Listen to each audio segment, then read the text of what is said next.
Assalamualaikum warahmatullahi wabarakatuh. Perkembangan Muslim di Vietnam.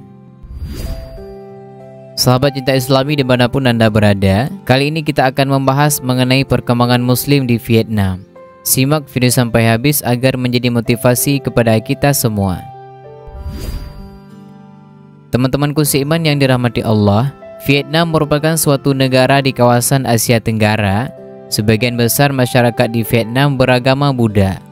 Namun teman-teman, terdapat masyarakat minoritas yang menganut agama Islam di negara ini. Suasana di perkampungan Muslim ini terlihat seperti mayoritas penduduk Indonesia yang beragama Muslim, karena sebagian besar mengenakan gamis dan hijab. Penduduk laki-laki pun terlihat berkumpul di area dekat masjid sambil mengenakan sarung. Ketika azan berkumandang teman-teman, gerombolan laki-laki tersebut terlihat menghentikan semua kegiatannya dan berbondong-bondong datang ke masjid. Seluruh penduduk desa kecil ini beragama Islam dan hanya terdapat satu buah masjid di area tersebut. Ada sekitar 600 kepala keluarga ataupun sekitar 2000 penghuni yang seluruhnya merupakan etnis Syam. Pada zaman dahulu teman-teman, etnis Syam menganut agama Hindu yang merupakan agama mayoritas penduduk di kerajaan Champa yang menguasai wilayah selatan dan tengah Vietnam. Tetapi teman-teman, kemudian secara bertahap mereka berpindah menganut agama Islam.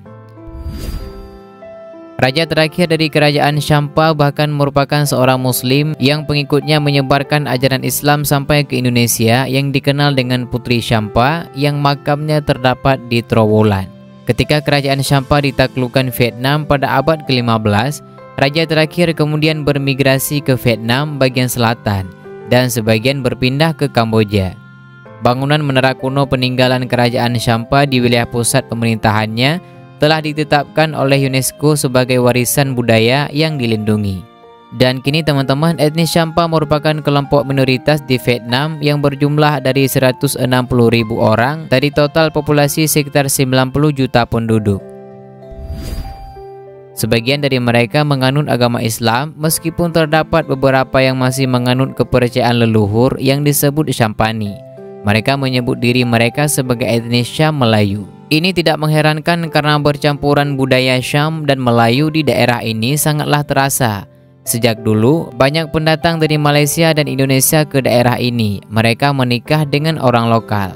Para pendatang dari Malaysia kemudian membangun masjid tertua di kampung ini, yaitu Masjid Mubarak, yaitu pada tahun 1750-an. Etnis Syam dari wilayah ini juga banyak yang meneruskan pendidikan agama melalui beasiswa dari berbagai negara, seperti Malaysia, Indonesia, dan Madinah, karena sarana pendidikan yang kurang di Vietnam.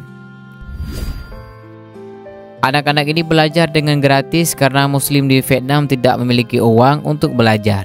Dan nanti ketika pulang mereka akan mengajar di kampung. Para lulusan luar negeri itu akan mengajarkan Al-Quran kepada anak-anak madrasah di Vietnam. Meski pemerintah negara ini menganut paham komunis dan mengontrol masyarakatnya dengan ketat teman-teman, tetapi umat Muslim di Vietnam dibebaskan untuk melakukan ibadah. Malah sebagai etnis minoritas, pemerintah memberikan fasilitas untuk warga Syam. Banyak bantuan dan fasilitas yang diberikan oleh pemerintah kepada etnis Syam, terutama pada masalah pendidikan. Namun teman-teman, bantuan dari pemerintah tersebut dianggap belum cukup untuk memenuhi kebutuhan pendidikan agama Islam. Dan demikianlah sedikit penjelasan mengenai perkembangan Muslim di Vietnam. Semoga dari penjelasan ini dapat bermanfaat bagi kita semua. Amin ya rabbal alamin. Teman-temanku seiman yang dirahmati Allah, terus dukung channel ini agar kami semangat menyajikan kisah-kisah menarik dan bikin nangis. Sampai bertemu di video menarik dan menginspirasi lainnya. Kami akhiri, wassalamualaikum warahmatullahi wabarakatuh.